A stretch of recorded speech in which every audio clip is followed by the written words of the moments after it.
Nu te îndoi, ci crede că dincolo de noi e un soare și mai dulce și mai strălucitor. Nu norul este veșnic, ci soarele e acel ce învinge și rămâne stăpân în urmă el. Nu norul este veșnic, ci soarele e acel ce învinge și rămâne stăpân în urmă el. Nu te uita la tine că ești atât de slab, nici la vrăjmașul care te-ar nimici de grav. Nu te uita la ziduri, la porțile de fier, la ura ce scrâșnește, ci uită-te la cer. Nu te uita la ziduri, la porțile de fier, la ura ce scrâșnește, ci uită-te la cer. Nu te îndoi, ci crede că dincolo de tot veghează Dumnezeul puternic Savaot, căci niciun păr nu-ți cade, că nici-o clipă nu-i, că nu-i nicio încercare decât prin voia Lui, căci niciun păr nu-ți cade și nici-o clipă nu-i, că nu-i nicio încercare decât prin voia Lui. Iar dacă crezi puternic, nimica nu-i spre rău, ci totul se va întoarce spre un și mai bine al tău. Nu te îndoi, ci crede că în ceasul cel mai greu, clipită de clipită, veghează Dumnezeu. Nu te îndoi, ci crede că în ceasul cel mai greu, clipită de clipită, veghează Dumnezeu.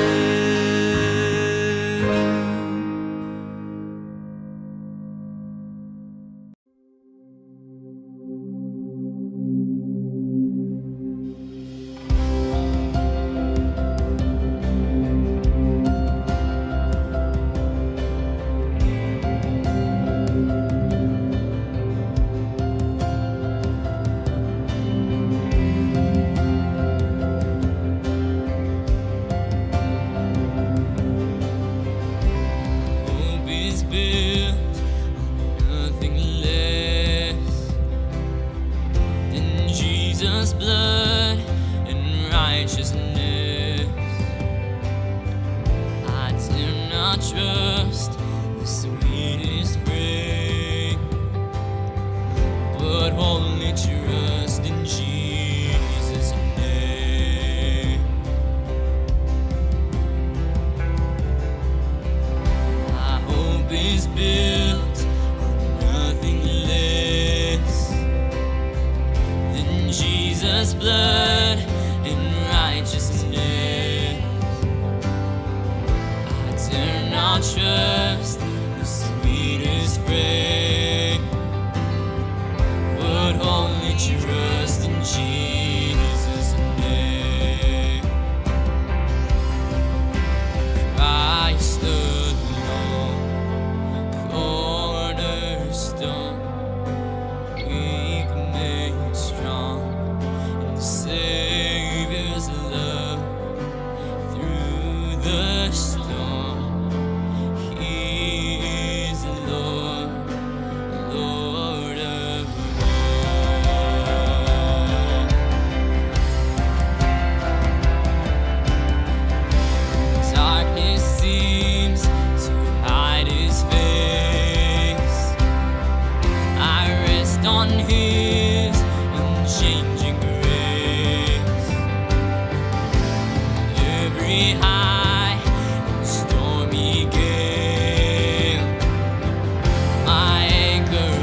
righteousness alone. Flawless I stand before your throne. Flawless I stand before your throne. Christ alone, cornerstone, weak made strong. Savior's love through the storm. He is Lord, Lord of all. Christ alone, cornerstone, weak made strong. Savior's love through the storm. He is Lord, Lord of all. Christ alone, cornerstone, weak made strong. In the Savior's love through the storm. He is Lord, Lord of all. Christ alone, cornerstone, weak made strong. In the Savior's love through the storm. He is Lord, Lord of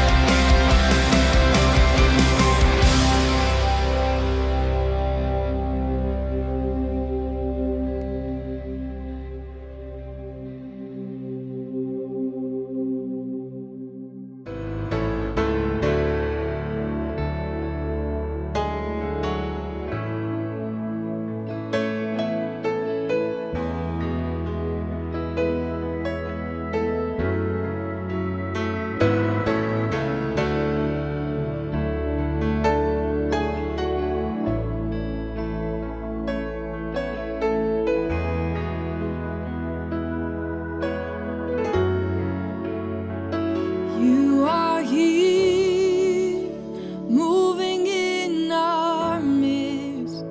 I worship you. I worship you. You are here, working in this place. And I worship you. I worship you. You are here, moving in our midst. I worship you. I worship you. You are here, working in this place. And I worship you. I worship you. Waymaker, miracle worker, promise keeper, light in the darkness, my God, that is who you are. Waymaker, miracle worker, promise keeper, light in the darkness, my God, that is who you are. You are here, healing every heart.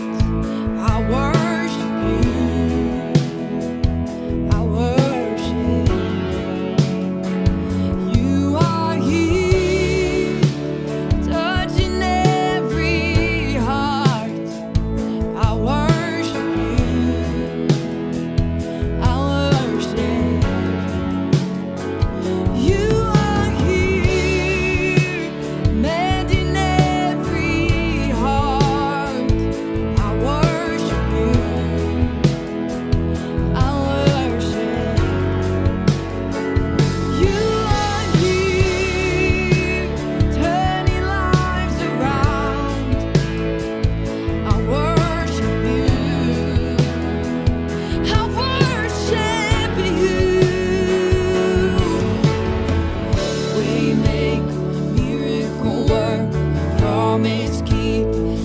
light in the darkness, my God, that is who you are.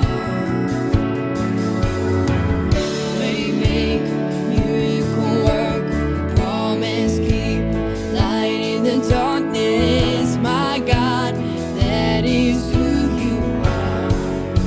Yeah, that is who you are. That is who you are. That is who you are. That is who you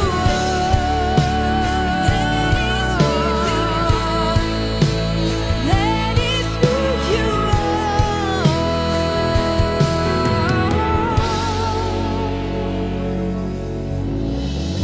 Waymaker, miracle worker, waymaker, miracle worker, waymaker, miracle worker, waymaker, miracle worker, waymaker, miracle worker, waymaker, miracle worker, waymaker.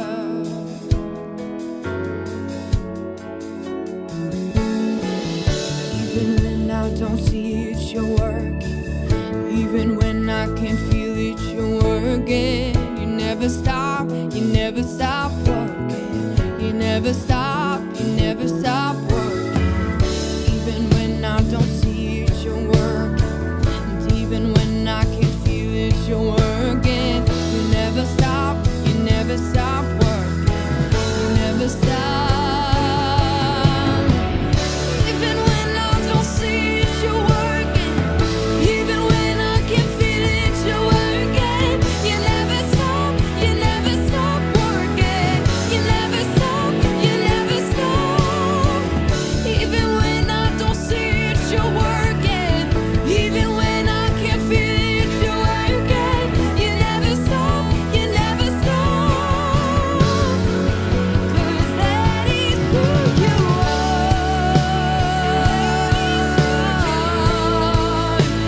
That is who you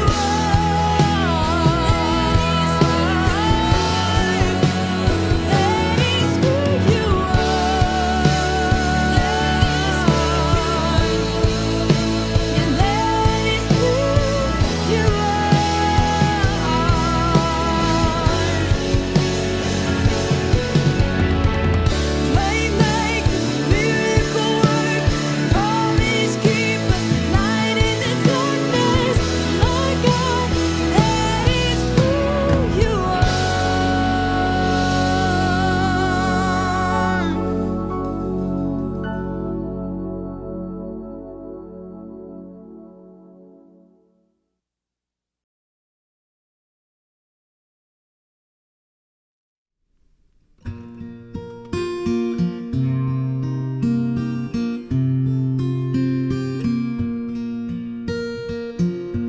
Cântarea mea e numai despre Isus, cerescul Fiu al Tatălui slăvit. El a venit păcatul să mi-l șteargă, când la Calvar pe cruce a murit. Cântarea mea e numai despre Isus, ce-n locul meu pedeapsa a purtat. Și în versul ei cântarea mea va spune, ce fericit și bogățimea ta.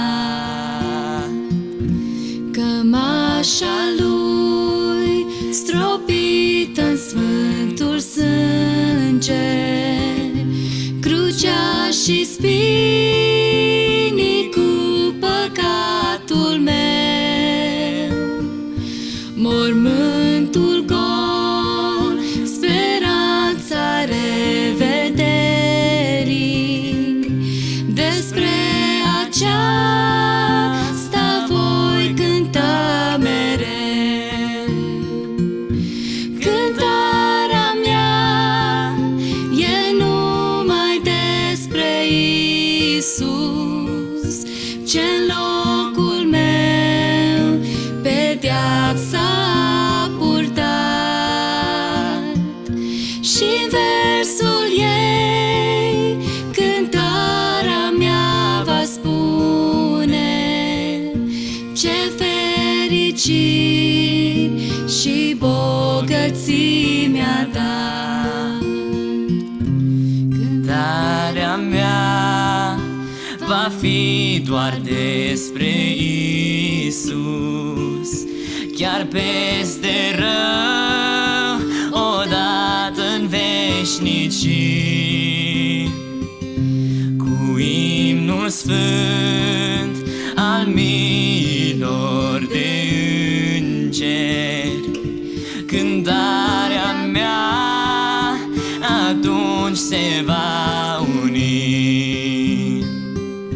Cântarea mea e numai despre Iisus, ce locul meu pedeapsa a purtat. Și-n versul ei cântarea mea va spune, ce fericiri și bogății mi-a dat. Ce fericiri și bogății mi-a dat. Ce fericiri și bogății mi-a dat.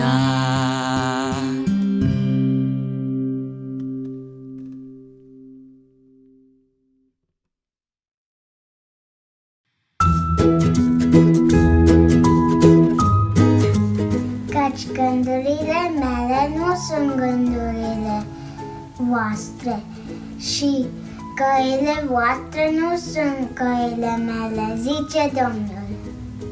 For your thoughts are not my thoughts, neither are your ways my ways, declared the Lord. Isaiah 55:8. Also, happy Mother's Day to all moms and grandmoms. May God bless you. For my thoughts are not your thoughts, neither are my ways your ways, declares the Lord. As the heavens are higher than the earth, so are my ways higher than your ways, and my thoughts than your thoughts. Isaiah 55:8 and 9. Happy Mother's Day. For my ways are your ways, neither are your ways my ways, declares the Lord. Isaiah 55:8. As the heavens are higher than the earth, my ways are higher than your ways, and my thoughts are higher than your thoughts. Isaiah 55:9. For my thoughts are not your thoughts, for my ways are not your ways, declares the Lord. For my thoughts are not your thoughts, neither are your ways my ways, declares the Lord. As the heavens are higher than the earth, so are my ways higher than your ways, and my thoughts than your thoughts. Isaiah 55:9. Gândurile mele nu sunt gândurile voastre și căile voastre nu sunt căile mele, zice Domnul. Ci cât de sus sunt cerurile față de pământ, așa de sus sunt gândurile mele față de gândurile voastre și căile mele față de căile voastre. Isaia 55:8-9. For my thoughts are not your thoughts, neither are your ways my ways, declares the Lord. As the heavens are higher than the earth, so are my ways higher than your ways, and my thoughts than your thoughts. Isaiah 55:9. Your thoughts are not my thoughts, neither are your ways my ways, declares the Lord.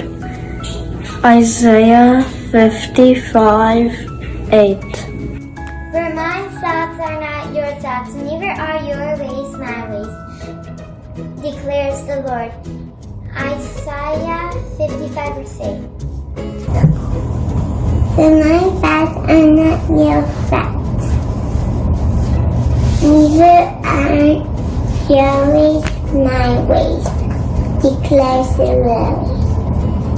My thoughts are not your thoughts, for your ways are not my ways, declares the Lord. Isaiah 55 verse 8. Căci gândurile mele nu sunt gândurile voastre și căile mele nu sunt căile voastre, zice Domnul. Isaia 55 versetul 8. For my thoughts, not your thoughts, neither are your ways my ways, declare the Lord. Josiah 55:8. Atunci lumina ta va răsări ca zorile și vindecarea ta va încolți repede. Neprihănirea ta îți va merge înainte și slava Domnului te va însoți. Isaia 58:8. Cuvântul tău este o candelă pentru picioarele mele și o lumină pe cărarea mea. Psalmul 119 cu 105. Cuvântul tău este o candelă pentru picioarele mele. Este o lumină pe cărarea mea. For my thoughts are not your thoughts, neither are your ways my ways, declares the Lord. As the heavens are higher than the earth, so are my ways higher than your ways, and my thoughts than your thoughts.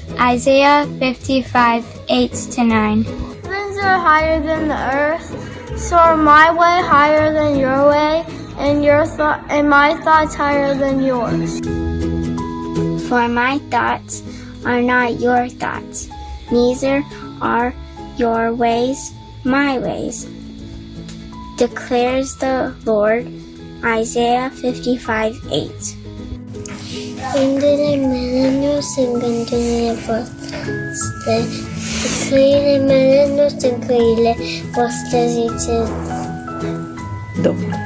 Domnul.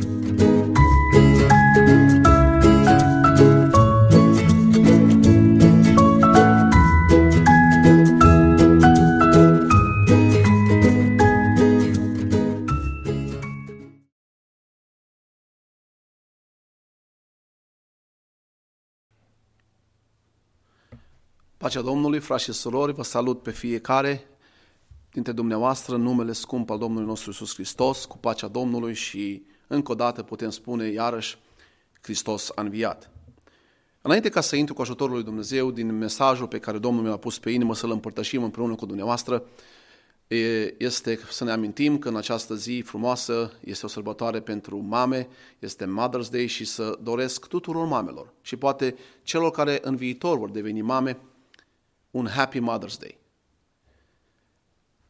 Din partea mea aș dori ca să vă dăruiesc un mic cadou cu un verset care pe mine a fost unul dintre cele mai frumoase versete din Cuvântul lui Dumnezeu pe care m-au întărit și m-au îmbărbătat pe calea credinței ca și copil al lui Dumnezeu. Este din cartea profetului Isaia, capitolul 66, versetul 13, care spune în felul următor: cum mângâie pe cineva mama sa, așa vă voi mângâia eu. Da, veți fi mângâiați.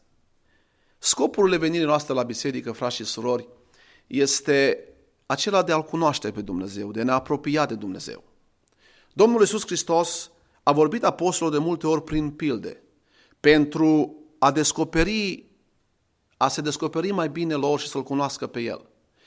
Dacă mergem în Vechiul Testament, Dumnezeu, ca să se raporteze la umanitate și cum interacționează El cu umanitatea, a vorbit prin profeți și în anumite cazuri cum este acest verset din Isaia 66, versetul 13, a vorbit și prin ilustrații, arătând cum își mângâie mama pe copiii săi, așa vă voi mângâia eu, spune Dumnezeu. Și unul dintre cele mai minunate versete cum Dumnezeu se raportează la umanitate sau la mine personal a fost versetul acesta, 66, Isaia cu versetul 13. Pentru că, frați și surori, tineri, fiecare dintre noi avem nevoie de mângâierea lui Dumnezeu. Fiecare dintre noi avem ca Dumnezeu să se atingă de noi, să fie de partea noastră. Și cele mai adânci nevoi umane pe care fiecare persoană pe fața pământului are nevoie și dorește este să fie mângâiat și să fie neuitat. Este mângâierea și neuitarea. Mi-aduc aminte una dintre împrejurări din viața mea când am fost copil la școală. Jucam pe terenul în fața curții școlii fotbal și alergând cineva m-a împiedicat și mi-am lovit tare genunchiul când sângera și mi-am luat ghiozdanul, am plecat acasă. Tata era în casă cu mama și chiar dacă tata meu a fost un tată extraordinar, așa cum toți dintre dumneavoastră tați sunteți niște oameni minunați, am trecut pe lângă el ca și cum nu l-am văzut și m-am aruncat direct în brațele mamei. Am vrut să-i simt palmele ei, am vrut să-i simt mângâierea ei. Spunea un prieten de-al meu, zicea, Daniel, mulțumește lui Dumnezeu că încă mai ai mamă. Pentru că mama mea a trecut la Domnul și am un tată extraordinar. Și ceea ce mi-amintesc cel mai mult despre mama mea sunt palmele ei, sunt mâinile ei care m-au mângâiat ani și ani, ani și ani. Și am simțit mângâierea ei cu adevărat. Așa Dumnezeu se raportează cu umanitatea prin această ilustrație și mă rog ca Dumnezeu să întărească toate mamele din biserică de pretutindeni. Ca Domnul să vă dea înțelepciune, călăuzire, putere cu copiii pe care îi creșteți în frică și în temere de Domnul, nepoții care îi îngrijiți și fiecare mamă să fie o mamă în care să simtă îmbărbătarea și la rândul ei mângâierea lui Dumnezeu. Aș dori ca în această dimineață să ne concentrăm atenția a unui subiect din Cuvântul lui Dumnezeu. Nu o să-l citesc, dacă aveți timp și aveți la îndemână în casa undeva aproape unde vă uitați pe computer, luați Biblia și ne vom concentra atenția asupra mesajului pe care Domnul mi l-a pus pe inimă din cartea 1 Corinteni, capitolul 8, tot capitolul 13 versete și ideea principală a acestui mesaj cu ajutorul Domnului să fie aceea să ne învețe să acceptăm pe alți oameni care au păreri diferite de noi dacă nu sunt în contradicție cu cuvântul lui Dumnezeu. Iau să repet ideea principală, să acceptăm pe alți oameni care au păreri diferite, dar nu sunt în contradicție cu cuvântul lui Dumnezeu. Frați și surori, stimați tineri, unul dintre lucrurile scumpe pe care unii oameni și le doresc, pe care nu toți oamenii le au, este libertatea. Este să fii liber. Aproape 20 de ani în urmă, când încă eram în biserica de pe Elm Street, în Reading, un frate predica la amvon și mi-a plăcut tare mult fraza lui și mi-aduc aminte chiar acum fraza lui și îmi stă în memorie și spunea, păcat că unii nu știm să apreciem libertatea pe care o avem în țara aceasta. Și stând acolo pe scaun mă gândeam ce vrea să spună fratele prin lucrul acesta. Și-a continuat ideea, spunea, pentru că vom dori să ne o folosim și nu vom mai putea folosi libertatea. Frați și surori, sunt vremuri pe care noi începem să le trăim. Sunt vremuri în care cât mai mult și cât mai mult se va lua din libertatea de a fi creștin, de a fi copil al lui Dumnezeu. Și aș dori ca să înțelegem că libertatea este bună. Este bună și ea trebuie folosită cu înțelepciune. Pentru că atunci când n-ai înțelepciune, când oamenii nu folosesc cu o înțelepciune, libertatea poate fi folosită într-un mod greșit. Haideți să vă dau un exemplu. Sunt mulți oameni care au această lozincă și zic, eu nu mă pocăiesc. Ca și cum pocăiții au imitat pocăința. De fapt, Domnul Iisus Hristos a fost primul lui mesaj care a spus oamenilor când a venit pe pământul acesta, pocăiți-vă, pocăiți-vă. Ăsta a fost primul lucru care Domnul Iisus Hristos a spus. Și eu nu mă pocăiesc pentru că mi se ia libertatea. Pentru că Intrând la pocăiți se va da o listă, nu fă aia, n-ai fă aia, nu faci aia, nu poți să faci ce vrei și așa mai departe. Pe când Domnul Iisus Hristos, dacă ne uităm în cuvântul lui Dumnezeu, este de altă părere. Este de altă părere. Și spune în Evanghelie după Ioan, capitolul 18, versetul 32, voți cunoaște adevărul și adevărul vă va face liber, vă va face slobos, vă va face slobos. Acest lucru înseamnă că omul poate fi liber, poate fi slobod, poate fi liber în Hristos numai după ce se întoarce la Dumnezeu, după ce îl cunoaște pe Dumnezeu. Cei care sunt oamenii care am fost chemați la mântuire, spune Pavel bisericii din Galateni și ne spune nouă astăzi, voi care ați fost chemați la mântuire, ați fost chemați la slobozenie, la libertate. Numai să fim foarte atenți să nu ne folosim libertatea într-un mod greșit, spune cuvântul Domnului, tot în același verset, adică să nu o abuzăm. În acest text din biserica din Corint, credincioșii din Corint erau confruntați cu o altă problemă. O problemă în care spuneau ei, are dreptul un creștin să mănânce carnea care a fost jertfită idolilor sau nu? În Corint erau două piețe mari unde oamenii din cetatea aceea mergeau și își făceau shopping-ul, își făceau cumpărăturile. Era piața orașului unde carnea, mâncarea era cea mai scumpă și era piața din templele idolești unde carnea, mâncarea era mai ieftină. Se pare că în biserică din Corint erau și imigranți ca și noi, care nu doreau să cumpere scump. Everybody is looking for cheap. And it's a good thing. Uite la copiii noștri și diferența între noi care am venit ca imigranți și copiii noștri născuți aici. Le dai sarmale românești, ei vor sarmale în stil cipolte. Că tot acolo este numai că e diferită pusă varza, orezul și așa mai departe.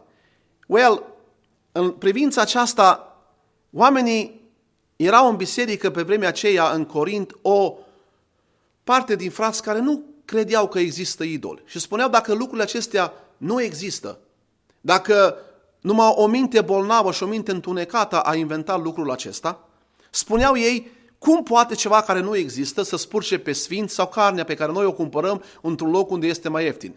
În biserică erau alți credincioși care această atitudine i-a supărat pe ei și spuneau ei, noi odinioară practicam lucrurile acestea în templele idolești, ne închinam la idoli și nu dorim și nu înțelegeau cum puteau ei să meargă acolo pentru că noi le consideram spurcate, noi le consideram care nu erau bune. Și această atitudine în biserică, în privința, să zic așa în ghilimele, a libertății, s-a creat un prilej de poticnire și un motiv de a judeca, un motiv de judecată. Și Apostolul Pavel scrie acest capitol corintenilor în această direcție a libertății. Scrie căci trebuie să fiți atenți, spune el corintenilor, se spune și nouă astăzi, căci principiul de guvernare, principiile de guvernare în viața de credincioși trebuie să fie următoarele, care trebuie să le avem și știm că le avem și să le practicăm în fiecare zi. Și sunt 3 cuvinte cheie care le găsim în aceste versete, care Pavel spune, voi trebuie să fiți guvernați de aceste 3 principii. Primul este cunoștința. Versetul 1 și 2. Al doilea spune Pavel, dragostea, care este la 7 la 13. Al treilea este conștiința, cugetul. Haideți să luăm puțin la rând în această dimineață și să vorbim despre cunoștința. Cunoștința este foarte important să o ai. Este important să avem cunoștințe. Și, Doamne, câte cunoștințe nu mai avem și cât de puternic suntem bombardați de cunoștințe. Cât de puternic pe cale YouTube, ecranului și așa mai departe, internetul, le știți dumneavoastră mai bine ca mine. Suntem bombardați cu cunoștințe și le știm. Dar este important să știm cunoștințe despre Dumnezeu, despre cuvântul Său, despre Evanghelia sa. Este important să creștem în cunoștințe, dar a crește în a-L cunoaște pe Dumnezeu, în a apropia de Dumnezeu. Trăim profeția lui Daniel în zilele acestea când a spus în vremurile din urmă cunoștința va crește enorm de mult. Și le vedem cu ochii noștri că mai mult ca oricând cunoștința a crescut. Nu sunt contra cunoștinței, să nu mă înțelegeți greșit. E bună cunoștința, dar cunoștința să avem despre Dumnezeu și în Dumnezeu. Profeții spuneau în Vechiul Testament că și poporul meu pierde din lipsă de cunoștință. Cei din Corint au avut multe cunoștințe, dar având multe cunoștințe, ei au devenit îngânfați. Au devenit îngânfați și cunoștința îngânfă. Ei știau că idolul nu există. Atunci spuneau ei, dacă idolul nu există, cum poate ceva care nu există să spurce pe sfinți sau carnea sau mâncarea pe care o cumpărăm de acolo. Pentru ei părea ceva logic și erau chiar mirați că se poticnesc ceilalți. Frați și surori, haideți să ne uităm puțin la acest principiu de guvernare, primul pe care Pavel îl învață și spune corintenilor în biserica aceea și nouă astăzi, anume cunoștința, este faptul că nu toate lucrurile se rezolvă logic. Nu toate lucrurile se rezolvă logic. Chiar dacă este logic. Dar nu toți acceptă. Du-te spune unui copil să nu se teamă de întuneric. Du-te spune unui copil că renumitul bau-bau care noi ca părinți l-am implementat în mintea lor, în conștiința lor, nu există. Du-te spune copiilor că renumitul goga-goga dacă nu mănânci te va lua, nu există și pentru el nu e logic, dar pentru tine este logic că acele lucruri nu există. Well, logica unora nu îi ajută pe ceilalți. Și mai ales dacă de multe ori prezentăm un lucru și îl prezentăm și argumentăm acel lucru, poate chiar cu aroganță. Cunoștința, frați și surori, este un alt lucru pe care trebuie să fim atenți, este faptul că ce este bine pentru mine, nu este bine și pentru celălalt. Ce este bine pentru mine, nu este bine și pentru celălalt. Pentru unii mâncarea din templele idolești, mergeau și își cumpărau, nu era nimic greșit. Pentru alții se poticneau. Astăzi, unii credincioși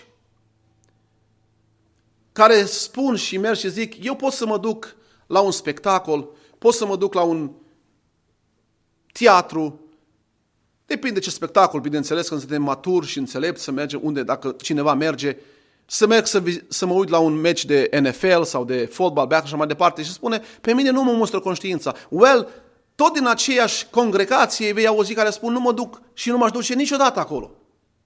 Întrebarea mea care se naște în această dimineață, frați și surori, să vă întreb pe dumneavoastră și pe mine, care dintre ei are dreptate? Cine-i corect? Și cunoștințele acestea pe care le avem trebuie să fim foarte atenți. De ce spun că trebuie să fim foarte atenți? Pentru că am luat ceva lucruri mici, simple de acasă, căci cunoștința poate fi o armă. O armă care să luptăm împotriva fraților, împotriva bisericii, împotriva tinerilor, împotriva credincioșilor, împotriva lucrării lui Dumnezeu. Cunoștința pe care o am și care o ai poate să fie o armă sau poate să fie o unealtă care să cresc, care să îmbărbătez, care să ridic, care să dau viață și care să fac ca biserica să crească în credință și în pocăință pe calea lui Dumnezeu. Cunoștința este bună, dar totul este cum o folosim. Poate fi, cum am zis, o armă sau poate fi o unealtă în care să zidim și să creștem în credință fiecare dintre noi. Apoi, nu în ultimul rând, să ne gândim la cunoștințele pe care le avem în biserică și cunoaștem și vrem să cunoaștem mai mult și un lucru bun este faptul că trebuie să înțelegem că nimeni nu știe totul. Nimeni nu știe totul. Cine are pretenția că știe tot, arată că este plin de mândrie și mă scuzați că zic cuvântul acesta, îngăduiți-mi, plin de mândrie și de prostie. Un om care spune că știe totul este plin de mândrie. Un om care cunoaște mai multe va fi gata în smerenie să cunoască mai mult, să spună nu cunosc totul, nu cunosc și sunt gata să ascult pe altul, pe celălalt, pe X, pe Y, pe sora, pe fratele, pe tânărul, ca să cunosc și să mă înălțesc mai mult și mai ales în cuvântul lui Dumnezeu. Acest principiu, frați și surori, ar trebui în zilele acestea să ne guverneze. Primul principiu din Biserica din Corint și nouă, Pavel ne spune astăzi, este cunoștințele pe care le avem. Băgați de seamă, cunoștințele pe care le avem sunt un mare, mare folos. Dar depinde cum le folosim, cum am spus, fie ea armă sau fie ea o unealtă. Un al doilea principiu de guvernare pe care apostolul Pavel spune este de la versetul 3 la 6 din același capitol, este dragostea. Dragostea. Dragostea trebuie să se balanceze cu cunoștința. Cunoștința și dragostea merg și trebuie să meargă împreună. Să vorbim, spune apostolul Pavel, bisericii în Efes, adevărul, dar a vorbit adevărul în dragoste. În dragoste. Mi-aduc aminte tot în biserica din Elm, un alt frate mi-a plăcut și a predicat și a spus, adevăr și dreptate, fraților, trebuie să predicăm. Și spunea el, dar fără dragoste este o brutalitate.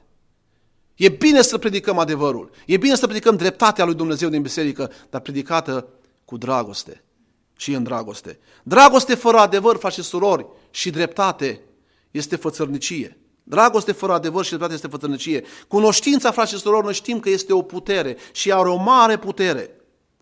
Dar trebuie această cunoștință pe care o ai, pe care o am, pe care o avem și care Dumnezeu ne-a dat-o și ne dăm fiecare zi, să o folosim în dragoste. Să o folosim în dragoste pentru a-i câștiga, pentru a încuraja, pentru a ridica și pentru a îmbărbăta. Pentru că cei care erau în biserica din Corint n-au făcut așa. În loc să ajute, i-au criticat. Și în loc cei care au fost criticați să ajute pe cei slabi, s-au îngânfat. Deci cunoștința trebuie să meargă împreună cu dragostea. De ce spun lucrul acesta? Pentru că Pavel spune tot corintenilor în capitolul 13, versetul dragostei, căci dragostea caută nu folosul său, ci folosul altora. Folosul altora. Ea se ferește. Dragostea pe care Dumnezeu a pus-o în inimile noastre prin Duhul Sfânt este acea care se ferește să fie un prilej de poticnire sau o pricină de poticnire pentru alții. Se ferește. Când cineva este, frați și surori, este așa de minunat cuvântul lui Dumnezeu, când cineva este stăpânit de dragostea lui Dumnezeu. Vreau să vă spun că n-am să pot să văd multe greșeli la alții sau mistake-uri. Și am să văd poate prin dragostea lui Dumnezeu mai multe mistake-uri și greșeli la mine și să pot să mă apropii și să mă îndrept pe calea lui Dumnezeu. Și dragostea, frați și surori, acest principiu de guvernare este aceea de faptul că ea spune că este împlinirea legii. Este împlinirea legii. Uitați-vă în cuvântul lui Dumnezeu despre Domnul Iisus Hristos. El a venit în lumea aceasta, spune Biblia, ca să își dea viața de bunăvoie. Vreau să vă întreb, este aceasta dreptate? Nu, este dragostea lui Dumnezeu. El a venit pe când eram noi încă morți în păcatele și în greșalele noastre, El a murit pentru noi. Este aceasta dreptate? Nu, este dragostea și harul lui Dumnezeu. Și în ultimul rând, dacă aș putea spune în general, Dumnezeu ne rabdă pe toți. Dumnezeu ne rabdă pe toți. Dumnezeu îngăduie pe toți. Este aceasta dreptate? Nu, este dragostea lui Dumnezeu care vrea ca toți oamenii să nu piară și să vină la cunoștința lui Dumnezeu. Iată, frați și surori, în biserica Domnului, în biserica din Corint, Pavel vrea să implementeze aceste principii de guvernare, cunoștința, să știți mai mult din cuvântul lui Dumnezeu, despre Dumnezeu și apoi împreună să o împletiți cu dragostea pe care a fost turnată în inimile noastre prin Duhul Sfânt. Și în ultimul rând, al treilea principiu de guvernare, Pavel îl vorbește de la versetul 7 la 13, este conștiința, este cugetul nostru, care este tribunalul, dacă vreți, este tribunalul interior care toate acțiunile noastre sunt judecate sau condamnate. Conștiința, frați și surori, cugetul nu este legea lui Dumnezeu. Conștiința sau cugetul nu este legea lui Dumnezeu, ci ea, conștiința, vorbește despre legea morală a lui Dumnezeu și care ne atenționează și ne spune căci binele și răul nu este același lucru. Asta face conștiința, ne spune căci și ne vorbește despre legea morală a lui Dumnezeu, căci binele și răul nu sunt același lucru. Nu sunt același lucru. Adică, vrea să spună Pavel, este un sistem de alarmă. Este un lucru care ne atenționează și să ne atrage atenția asupra acelui lucru. Și de ce toți oamenii în zilele noastre ne întrebăm nu țin cont de acest sistem de alarmă? De acest al treilea principiu de guvernare în viața lor, conștiința. Pentru că, frați și surori, știți de ce? Conștiința, cugetul depinde de cunoștințele pe care le avem. Depinde de cunoștințele pe care le avem. Dacă cunoaștem legea lui Dumnezeu, dacă suntem îndrăgostiți de cuvântul lui Dumnezeu, de Sfânta Scriptură, conștiința a devenit mai puternică, mai tare, mai bună. Unii oameni au o conștiință mai slabă pentru că nu sunt familiari cu cuvântul lui Dumnezeu, poate nu cunosc adevărul și trebuie ajutați, trebuie îmbărbătați, trebuie ridicați. Sau poate unii oameni n-au avut ocazia să-L cunoască, adică cuvântul lui Dumnezeu pe Iisus Hristos ca Domn al vieții lor. Deci cu știința, frați și surori, cugetul nostru, acest principiu al treilea de guvernare, spune Pavel bisericii din Corint și ne spune nouă, este acela de a avea o conștiință în care totul să fie cât de mult cunoaștem și să ne adâncim în cuvântul lui Dumnezeu. Apoi, conștiința poate fi, spune cuvântul Domnului în versetul 12 în acest text, poate fi rănită. Poate fi rănită. De multe ori dacă ignorăm și nu-l băgăm în seamă pe cel care ne este poate mai slab sau vrea să se îndrepte și așa mai departe, noi, spune Biblia, putem să-l rănim. Și atunci când îl rănim, spune Biblia, păcătuim. N-avem dreptul să rănim conștiința cuiva. Noi trebuie cel care este slab, sau nu zic că nimeni n-ar trebui să fie slab, dar chiar dacă poate este slab, să-l ajutăm să crească și cel care știe multe și știe mai multe, să știe în stare să vorbească în dragoste și într-o smerenie minunată pe care Dumnezeu ne arată prin cuvântul Său. Și apoi, nu în ultimul rând, despre acest al treilea principiu de guvernare asupra faptului ce spune Apostolul Pavel, adică conștiința, cugetul, este faptul că conștiința trebuie, cugetul, luminat de Duhul Sfânt. Ea trebuie să fie luminată de Duhul Sfânt. Atunci când suntem luminați de Duhul Sfânt, atunci când cugetul nostru, conștiința noastră este luminată de Duhul Sfânt, atunci omul judecă imparțial. Atunci omul și fiecare care este luminat de Duhul lui Dumnezeu nu ia locul nimănui și nu ia apărarea nimănui, ci este un judecător imparțial. Sunt oameni care, după ce spun care au făcut răul, spune pe mine nu mă mustră conștiința deloc. Sunt ei corecți? Nu, nici de cum. Nici de cum. De multe ori spunea un frate și mi-a plăcut ideea lui, s-ar putea ca conștiința lui, cugetul lui să fi fost atrofiat. Adică nu mai ține de cont de conștiință. Și datorită în această dimineață, în această duminică, cu ajutorul lui Dumnezeu, să ne concentrăm asupra acestor 3 minunate principii de guvernare din viața noastră și dacă poate eu undeva am nevoie unul dintre ele. Poate vreau să cunosc mai mult pe Dumnezeu. Poate, Doamne, n-am destulă dragoste când prezint ceea ce știu. Poate, Doamne, cugetul meu are mai multă nevoie de cunoștințe. Frați și surori, sunt lucruri în viață și acțiuni care ar trebui să ne punem întrebarea în dreptul cunoștinței. Lucrul acesta vine de la îndemnul firii pământești sau vine de la îndemnul Duhului Sfânt? Și vine la nivelul conștiinței, nivelul cugetului. Lucrul acesta vine din îndemnul firii pământești sau îndemnul Duhului Sfânt. Și dacă eu sunt sincer, dacă eu sunt doritor să cunosc voia lui Dumnezeu în această direcție, dacă eu vreau să-i plac lui Dumnezeu în această acțiune, dacă eu vreau să aflu că Dumnezeu dorește și vrea ceea ce eu mă gândesc sau te gândești, vreau să vă spun că Dumnezeu ne va da un răspuns corect, un răspuns în care vom fi binecuvântați de El, vom fi satisfăcuți în faptul că Dumnezeu nu ne lasă să stăm la răscruce, ci întotdeauna ne va da răspunsuri pe care noi dorim în viața noastră să-l avem și va fi un răspuns corect. Mă rog Domnului ca în duminica aceasta care am ascultat cuvântul lui Dumnezeu împreună și în săptămâna care am intrat, ca Dumnezeu să ne dea timp să medităm, Dumnezeu să ne dea timp, cum spune în limba engleză, to chew on it, să rumegăm și dacă într-un lucru sunt poate nu așa de îmbărbătat sau întărit sau cum ar trebui să fiu la punctul aceste 3 principii, Domnul să ne rugăm Domnul să ne dea putere și călăuzire în această direcție și mă rog Domnului ca Dumnezeu în continuare, cum ne-a păzit să ne păzească, cum ne-a ocrotit să ne ocrotească, să fiți fiecare safe și întotdeauna să ne rugăm și să ne îmbărbătăm unii pe alții și Domnul Dumnezeu să vă binecuvânteze și să ne rugăm ca Domnul să ne dea cât mai repede posibilitatea să-L întâlnim împreună în casa Domnului. Amin.